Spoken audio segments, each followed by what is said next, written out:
અરવલ્લીના મોડાસામાં નકલી કચેરીના આક્ષેપનો મામલો સામે આવ્યો છે। અરવલ્લીના મોડાસાથી આ મહત્વના સમાચાર સામે આવ્યા, જ્યાં જિલ્લા કલેક્ટરે ધારાસભ્યના આક્ષેપોનું ખંડન કર્યું છે। વહીવટીતંત્ર દ્વારા તપાસ શરૂ કરવામાં આવી છે, ત્યારે કોઈ પણ ગેરરીતિ હશે તો પગલાં લેવામાં આવશે। તો જિલ્લા કલેક્ટરનું નિવેદન સામે આવ્યું છે, જેમાં જિલ્લા કલેક્ટરે વહીવટીતંત્ર દ્વારા તપાસ શરૂ કરી દેવામાં આવે છે તેવી વાત જણાવી છે। કોઈ પણ ગેરરીતિ હશે તો કડકમાં કડક પગલાં લેવામાં આવશે। તો અરવલ્લીના મોડાસામાં નકલી કચેરીના આક્ષેપનો મામલો સામે આવ્યો, જ્યાં જિલ્લા કલેક્ટરે ધારાસભ્યના આક્ષેપોનું ખંડન કર્યું છે તેવું સ્પષ્ટપણે જોવા મળી રહ્યું છે। ત્યારે જિલ્લા કલેક્ટરે કહ્યું છે કે વહીવટીતંત્ર દ્વારા હાલ તપાસની કામગીરી હાથ ધરવામાં આવે છે। કોઈ પણ પ્રકારની ગેરરીતિ હશે તો કડકમાં કડક પગલાં લેવામાં આવશે।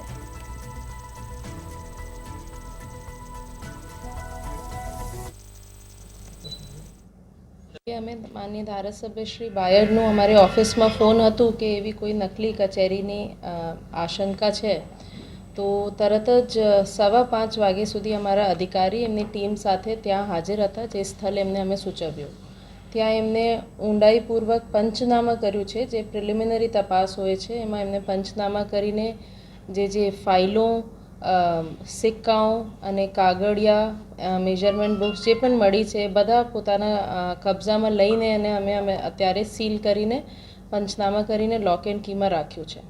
જ્યાં સુધી ફેક કચેરીનું કે નકલી કચેરીનું સવાલ છે, એમને અમે પૂરી તરીકેથી ખંડન કરીએ છીએ, કેમ કે નકલી કચેરીનું બાય ડેફિનેશન